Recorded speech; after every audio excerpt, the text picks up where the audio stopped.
Oh, okay. We are live now. Hi to everybody joining us on this very special broadcast. Now, we're used to seeing FII on the channel on NDTV 24/7 and on our Hindi channel as well. But this is such a special conversation, and we wanted to engage with all our FII audience directly. So we thought, why not get on to social media, get online and have this live medium of communication going on with you. So hello and welcome again. I'm Sonal Mehrotrakapoor and I'm joined by Dr. Anjali. Thanks so much, Anjali, for your time. We are here today for a very important conversation, for a conversation that is going on all around us. And our endeavor today will be to try and navigate through it and try and see if we can come up with some solutions. We're talking about mental health, something, the importance of which all of us have suddenly realized if we hadn't earlier already, especially in the past year and a half. And today in this conversation, Anjali and I will try and decode some tips, some easy way outs for you to follow to ensure that you're taking care of yourself and your mental health as well. So just for anybody joining in right now, you can keep throwing us some questions. And in middle of the conversation, I'll try and take as many questions as possible. Anjali is very graciously given us her time to take all your questions directly.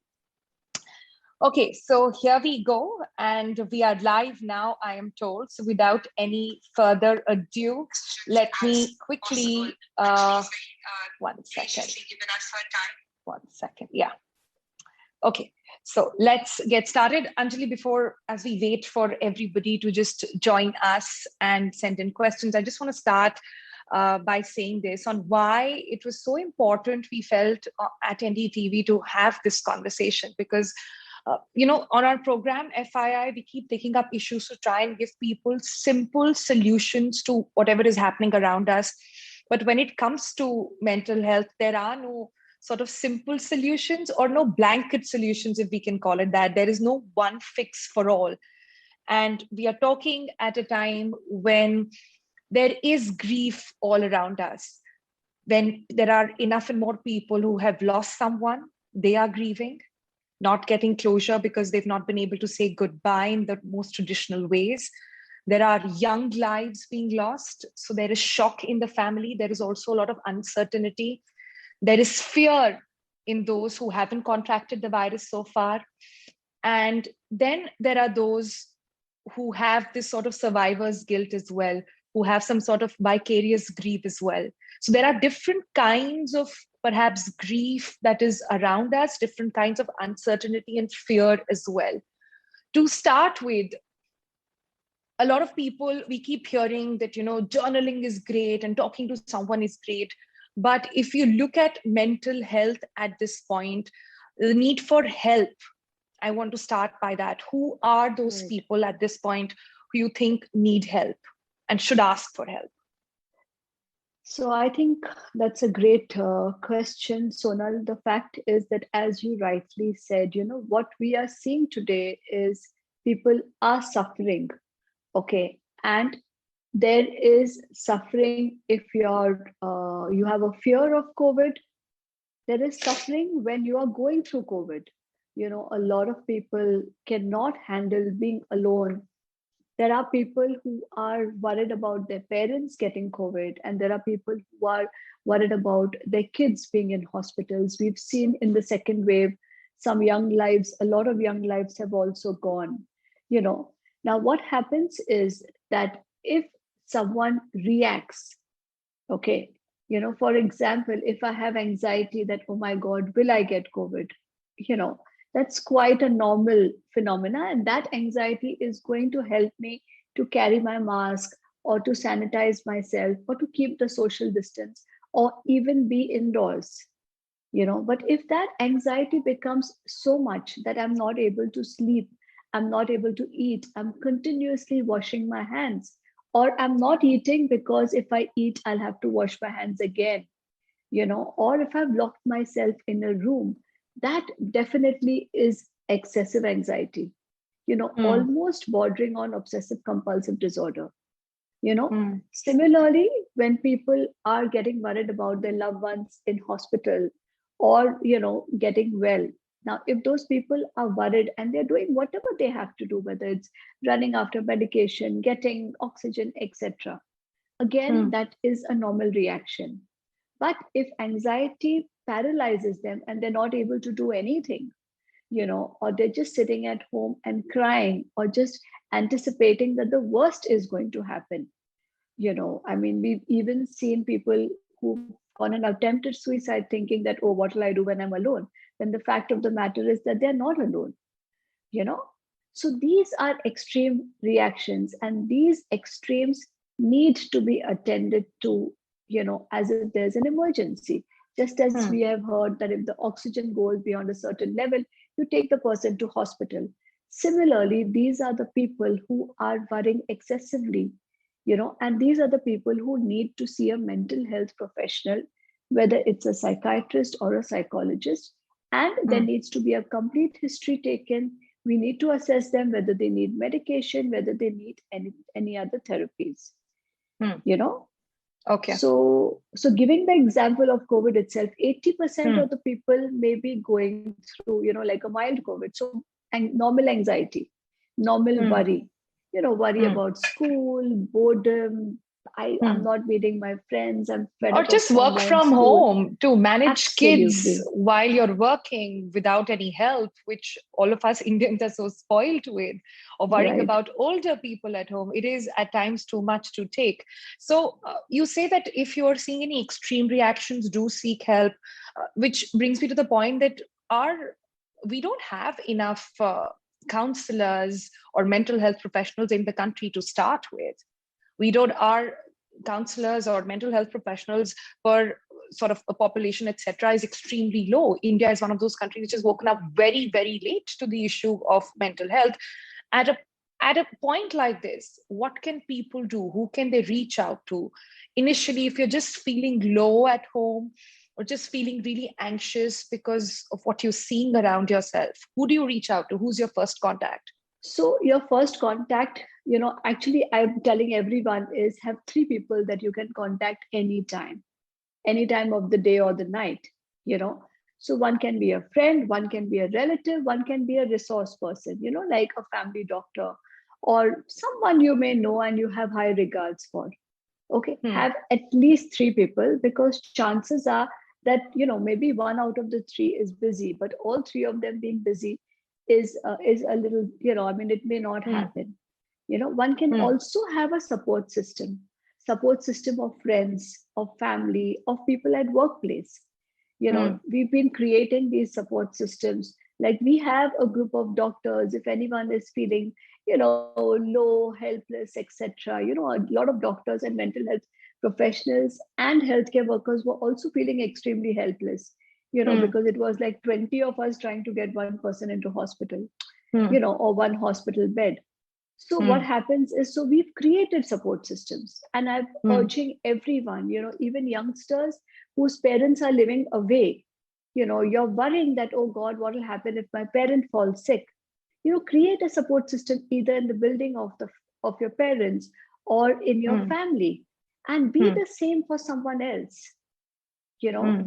this is the time that we just need to hold each other's hands and do whatever we can to Hmm. help anyone and everyone.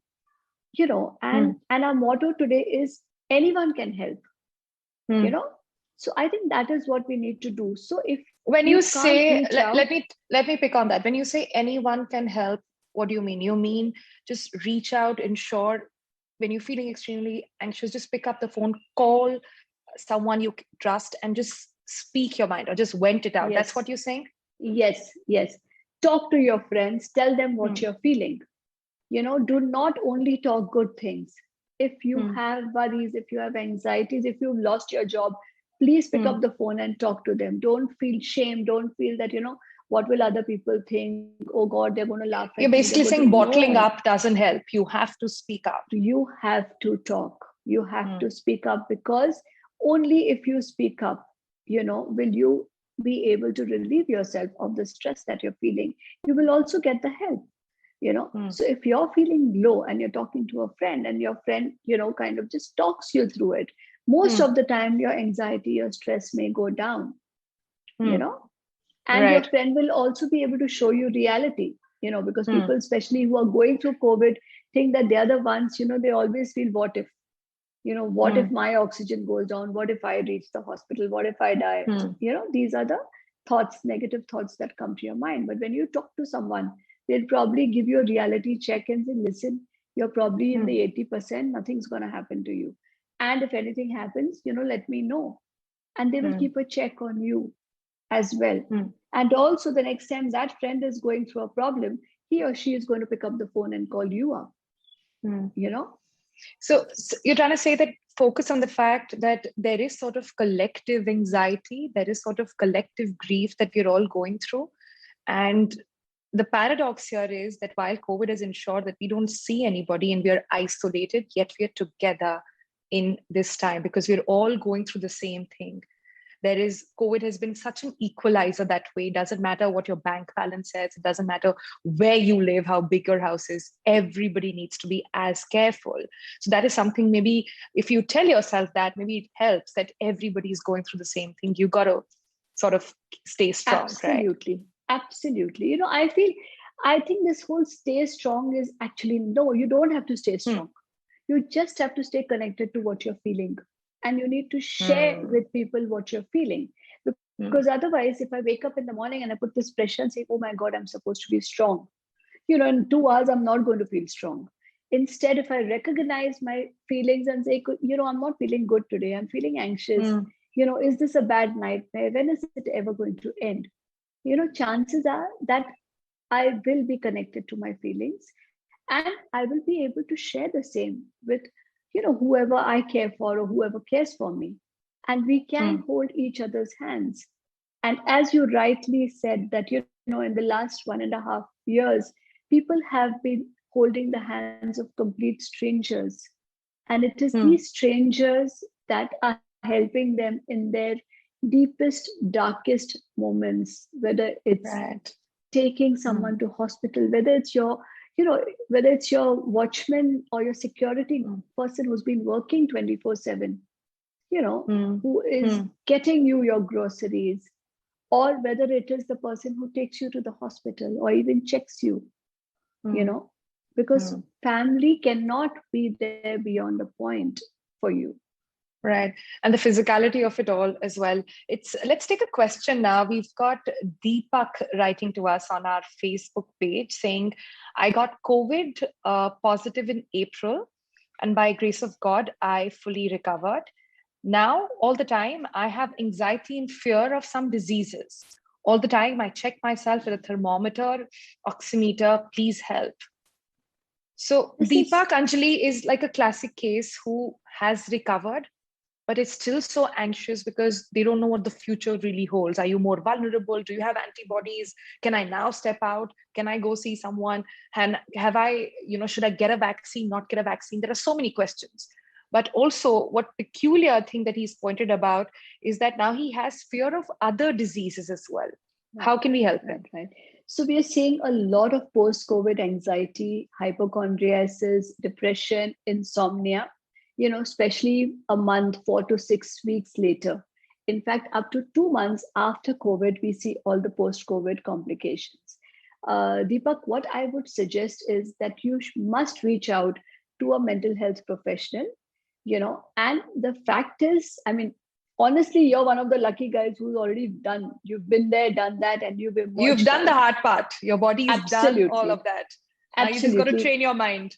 Yes, yes. And sometimes it may not be easy to train your mind, because a lot of Hmm. people, the anxiety is more like a physical reaction. It's more Hmm. like as if your circuits have kind of got need to be reorganized, which even if you need to take some medication, please go ahead. So if you're not able to sleep for more than 4 to 6 hours, take something, regulate your sleep, but do not self-medicate.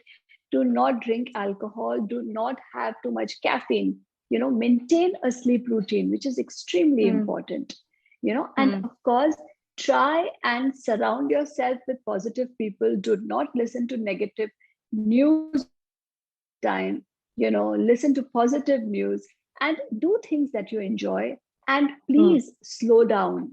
Many a times, I think the pace of life that we were living before COVID itself was probably unnatural. So COVID has taught us to slow down and to listen to our body. So don't push mm, yourself to over exercise, or mm, to keep working and say, no, no, no, I'm young, I must work. Listen to your mm, body. If you're feeling anxious, go down to the bottom of your anxiety and say, okay, what am I feeling anxious about? mm, And if you're not able to deal with it yourself, there are lots and lots of helplines psychologists, psychiatrists have put up. Just pick up a helpline, talk to a stranger, share with them whatever mm, you're feeling. And mm, if that doesn't help, to just reach out to a doctor, reach mm, out to a psychiatrist. We are not scary people. We help people to deal with their mental health issues. mm. Right. But I want to pick on what you just said, Anjali, and this is something which has been sort of running on my mind as well. I'm in the industry. We are in the business of keeping people informed, giving them news, keeping the government on the edge. That's the job of the fourth pillar, right? To ensure all of that. And while in the process of doing that, I hear a lot of people say that, oh, news is just so negative. It just gets me all sort of caught up and tangled in my own emotions. So, what is your advice to people who want to So keep see, themselves informed, keep themselves right, abreast with right. where is the lockdown, where is it happening, what are the numbers, to keep themselves updated, but not get consumed by it? Right. So, what we've been advising people is definitely know what's happening around you, but don't get obsessed with negative news. So Mm, one is okay, you put on the television or whatever social media, you hear the news. Okay. But there are people who are constantly spending, more than 10 to 12 hours on their gadgets, and they want to read every WhatsApp forward. They want to forward it, mm. to 20 other people. Okay. Exactly, And because they, news is not the only medium. It's WhatsApp. It's exactly. every conversation you do. It's just about Yes. COVID now. And then so what is happening is when people are just getting obsessed with screens, that's when, okay, you finish WhatsApp, you go on to Twitter, then you go on to the news, then you go on to something else. So what is happening is we are feeling that we need to know anything and everything that's happening all over the world. There's no need Mm, to do that. Listen to music, enjoy dancing. I know even if you can't get out of the house, find mm, something to keep yourself occupied, you know and do not sit thinking and worrying about the future or the past. mm, So that is something that we need to do. And of course there are lots of positive news also which is going around. Watch that, and please find time to disconnect from all gadgets and spend time with the family. Maybe just mm, play a game, play a game of cards, play sing songs together, get mm, your old board games out, you know mm, but I think the family needs to know do that, compulsory. mm. Right. Which brings me to the point that, a lot of people, a lot of youngsters also now stuck in the metros for their job, etc., living alone. It's perhaps the hardest for them to be staying disconnected with family, feeling fearful and anxious about what might happen to them, to their loved ones. And then there is nobody even they can interact with. And then there are those at home who sort of get stuck to their devices and don't indulge in conversation at all. So while you address that bit, that inside the house, it's very important to take out that 1 hour where you're just communicating to each other, just talking about your feelings. Take that as a support group, like treat your family as one, talk about how you're feeling. It's good. What do those who are stuck home alone or away from home alone, how do they tackle these anxious thoughts that come in the mind? So, we've been dealing with a lot of people. In fact, I have a group of 300 senior citizens, and a lot of them were living by themselves, even before the pandemic. So what we did was we created buddy systems. So we had people checking on them and them checking on other people. And we also created senior citizens to be buddies with the young doctors who were living alone, or young journalists who were living alone. you Hmm. know so it's like it was kind of fulfilling the need of both the parties. Hmm. Imagine you come back from work, and if you have someone who just calls you up and says, beta khana khaya, that itself is enough for you to feel connected. you know And similarly, so while when doing that, so the best thing is that, today we have internet, we can talk to anyone anywhere in the world, Mm. and again, when people also in a group of people, it's okay, don't just talk about, okay, which movie do we see. No harm in talking to your best friend and saying, I really feel concerned. My mom is living all by herself, and she would probably tell you the same. You know, I remember a lot of us doctors have not seen our kids for a long time. And every Yes. time you feel low Mm. and you say, oh my God, I've not seen my son for a year, a friend will say, yeah, but I also haven't. So then you feel Mm. okay, you're not alone, and this is the least that you're going through. People have Mm. lost family members.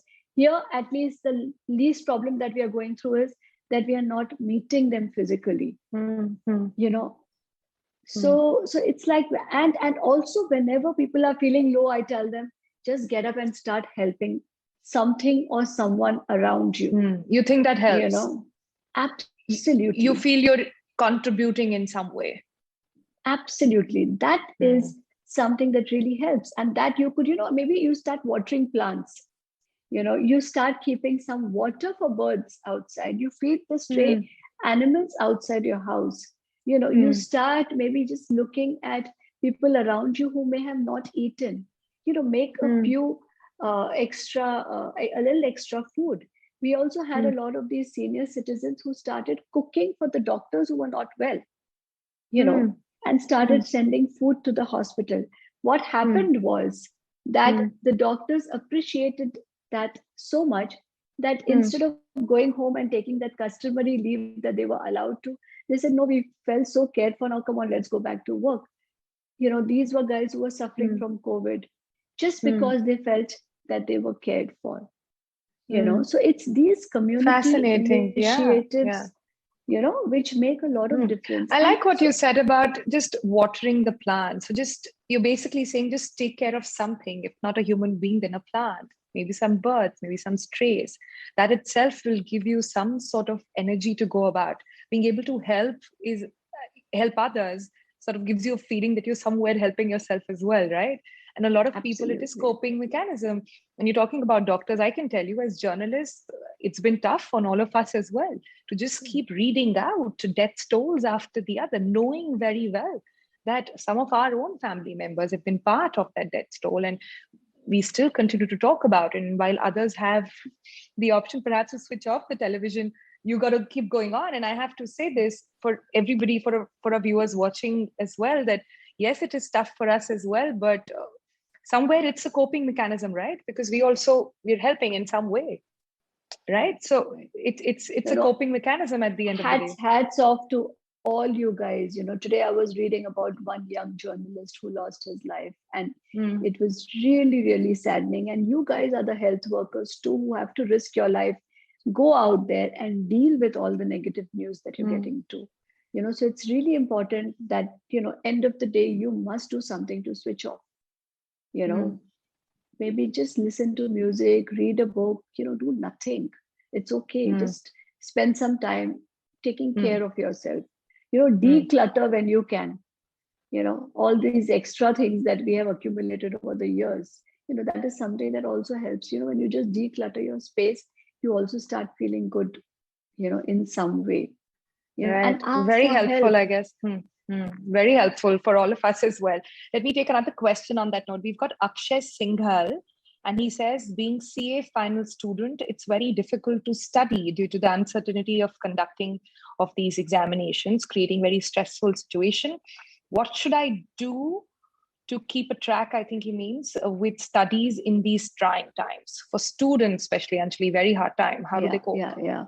No, students have really been, because it's like you're waiting for exams for 10 days, 15 days, 1 month, 2 months, and you never know when the exams are going to happen. So obviously, you lose interest in studying. Now, I've been telling all parents and all students that, studying is the most difficult thing on earth because you have to pay attention, and this is something that we are finding that you're not able to pay attention. So and what happens is because you're at home, you presume that you will study the whole day and you land up not studying at all. you know Hmm. so please, Akshay, divide your day into a few parts. Okay, one part of the day is to take care of yourself, to have a shower, to eat food, to exercise. Okay, another part of your day is to study. And there should be a third part of the day where either you're spending time with family or helping someone else out. Because if you think you're only going to study the whole day, that's not going to happen. The second thing is divide your space. Please do not use your bed to study, eat, sleep, and watch Netflix. Instead of Very that, important. yeah. Instead of that, maybe, even if you have a little corner in your room which is sitting on the floor and studying, do that. Use your bed only to sleep, and separate these times out. Try and stick to waking up at a particular time in the morning, unless you have a crowded house and you don't have space to study. And fourth is discuss your issues with your friends. Sometimes when you're talking to your friends and saying, I didn't study, your friend will say, even I didn't study. And then maybe you both can make a plan to study something together or to discuss something that you've studied, you know because that also helps when you tell someone that, okay, let me teach you what I studied today, and tomorrow you teach me what you studied. you know and also, if there are any other anxieties that are bothering you, and just remember that all of us are in this same thing. And I know a lot of youngsters feel their plans have been halted. They've been paused, and that also creates a lot of anxiety. Right. But just start doing Being these simple home and things. then just sort of compartmentalizing, make like a study area where you will go at a particular time of the day. That sort of also gets you into the zone.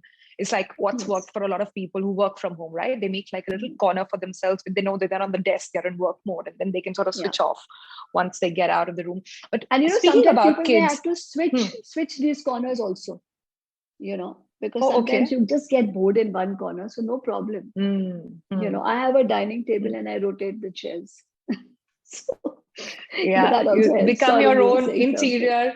No, you can become your own interior designer and sort of play around the furniture in the house if you're privileged enough to do so, that is. But talking about kids, and No, since, play around with the space, just the yeah, space. yeah, Yeah. younger kids, I've been thinking about that. Quite a lot of late, where these are the kids who had to go out and get some energy. They were going for football practices and painting classes and school, and then playtime with friends, and all of that is now done. They're just home with parents. What is happening to all that extra energy? And parents are finding it so hard, Anjali, now to just keep their kids entertained and also keep their minds working, not to get them really lazy or down and out. How do parents manage that with kids? So I think one thing which I've been telling all parents is become kids yourself. you know Now, what do I mean by that is that when you realize what your child is going through, kids are also bored. Okay, they're not finding it easy to pay attention. They don't even have to get up and go anywhere. They just have to probably wear their uniform, and most of them only wear their shirt, and they're sitting in their pajamas and they're attending school. So what happens is, definitely they're feeling bored, and because of that, they're becoming a little destructive. They may want to play cricket in the house, break a few things. It's okay. They may want to pinch each other or play with each other or trouble each other and get irritated. Just be fine with them, but find time to play with your kids. Be relaxed around them, wake them up with a lot of love and affection. Don't wake them up screaming and shouting. And if parents can manage their own anxieties around their kids and keep a calm demeanor in front of them, the kid will also learn the same.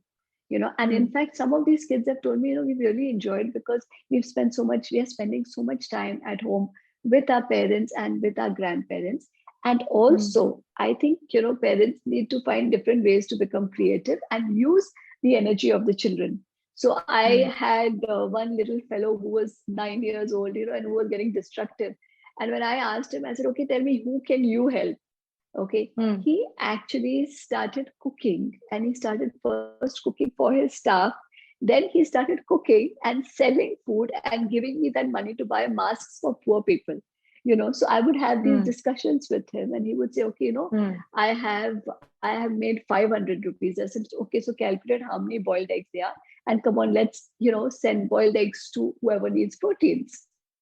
So when these kids get involved, when they become a part of the solution, and anyone can do that, so it's also, please, I know a lot of parents, they have so many chores to do in the house. Make the kids responsible. Let someone wash the bathroom one day and let somebody wash the dishes one day. And please don't keep correcting them and say, oh, you didn't do it right. It's okay. But definitely it's also important to find some time and find different games, and also discuss with the kids, allow them to talk, allow them to vent out their own frustrations, and allow them to come up with the solutions. Right. We are left a few more minutes on the broadcast, so I just quickly want to sort of turn our attention to sort of coping with loss of your loved ones. So many scenarios where you've lost somebody extremely close to you, and right now the deal is that because of COVID, your support group is not around you. There have been instances where the children can't reach for the final and the last rites of their own parents. There are situations where parents can't do the same thing for their young kids as well.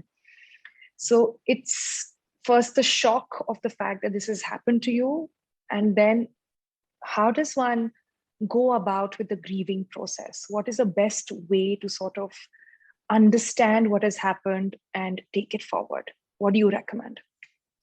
So, that is really, really unfortunate what we are seeing. And to handle that, we have actually started some bereavement groups, which if anybody wants to know about, they can reach out to us. But there is nothing like a normal grief, because anyone who has lost a loved one, especially in these times, finds it very, very difficult, because sometimes people can't even bid a goodbye, to their loved ones, and that makes it extremely traumatic. Okay, take your time. Don't be in a hurry to come out of it. Talk about your loved one. Okay, and other people around them, please rally around them in whatever way you can. Be patient with them. Do not expect them to snap out of it, or to say that, oh, everybody loses their parents. Okay, losing a parent after a long illness is very different, and it's extremely difficult to see someone who was hale and hearty and somebody who you lost to a viral illness.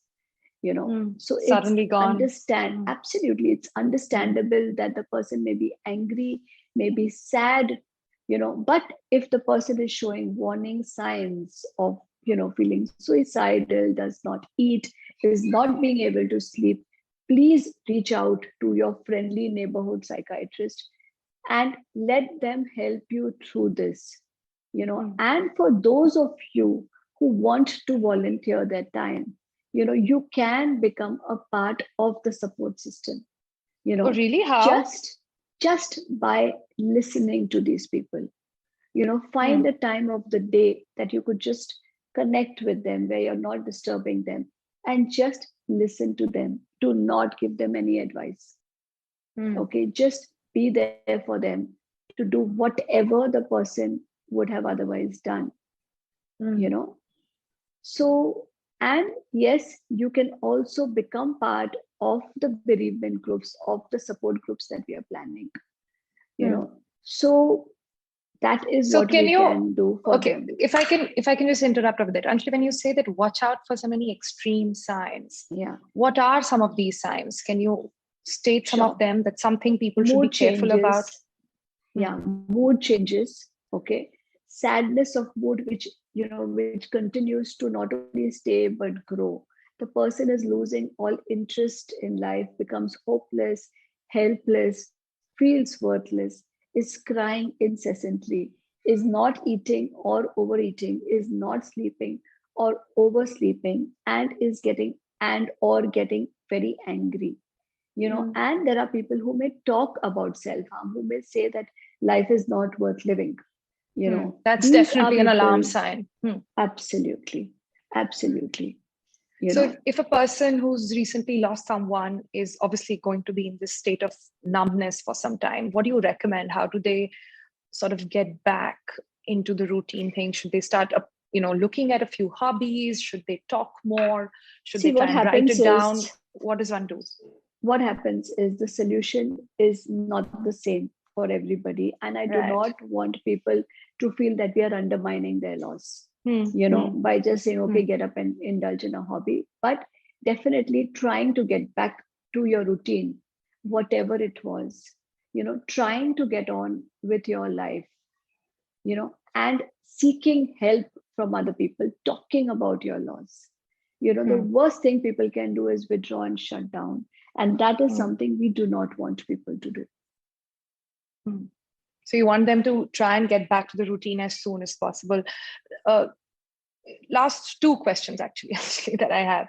One is a lot of, when you've lost a family member suddenly, and since kids are in the house, and we've seen lots of instances where it's been very difficult to sort of make sense of the entire thing of what's happening in the universe around us to kids. Is there a way one can approach that with kids? How do you sort of, with tenderness, make them understand what is happening and make them realize of the changes that are going on really, and how our world is really changing around us?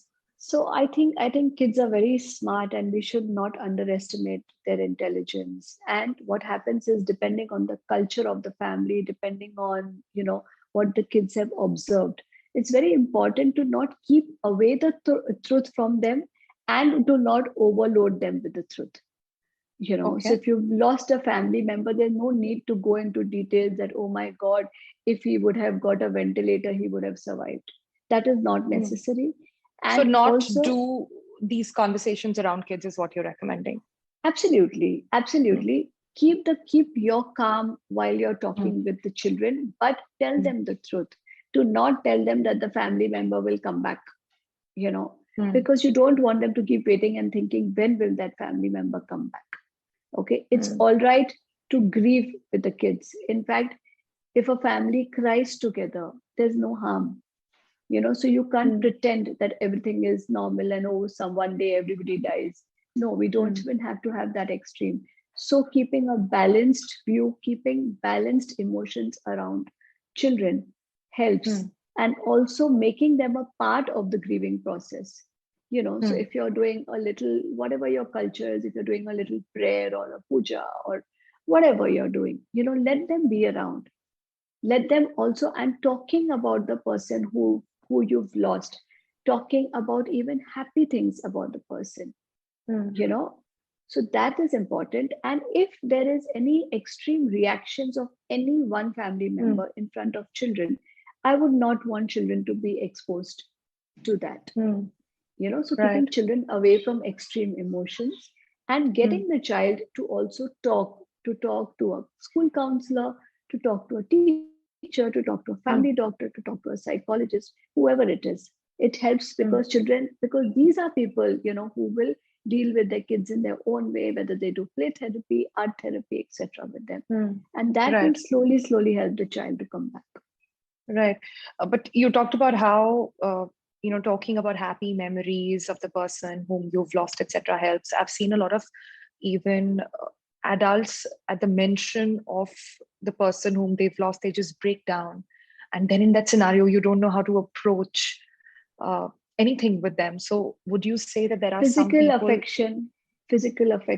See, people who are living together, I know we are all trying to keep our distance, but at the same time, people who are living together should not shy away from showing physical affection to people around them. And that really helps. Sometimes you don't need to say a word. You just need to hold someone's hand. And when you can't do that physically, I think just being there and allowing the person to show their emotion and not telling them, not interrupting the grieving process is the most difficult thing to do, but the most important. Yeah, because you don't know where to draw the line really with them. All right, this has been quite helpful, and we hope our viewers also have got a bit of a takeaway from this. In your closing comments, Anjali, what is the mantra really to stay sane in these insane times? What do you recommend people to do generally to ensure that they're able to keep their own mental peace? I think what I'm telling everyone is focus on the now. Focus on what you have to do today. Do not plan too much about the future. Do not worry too much about the past. And once you're just concentrate and don't keep yourself unoccupied, keep doing something or the other. And if you don't have enough to do for yourself, try and help whoever you can. Okay. And again, also recognize signs. When you're feeling tired, take a break, talk to people about it. And together, I'm sure we'll be able to cope up, because yes, we've all learned a lot in the last 14 months. All right, this was our first conversation on mental health with our audiences live. Thank you so much for your time, Anjali. I'm sure you've helped out and eased out the anxiety of a lot of people joining us tonight. Thanks so much. Thank you. Thank you for calling me.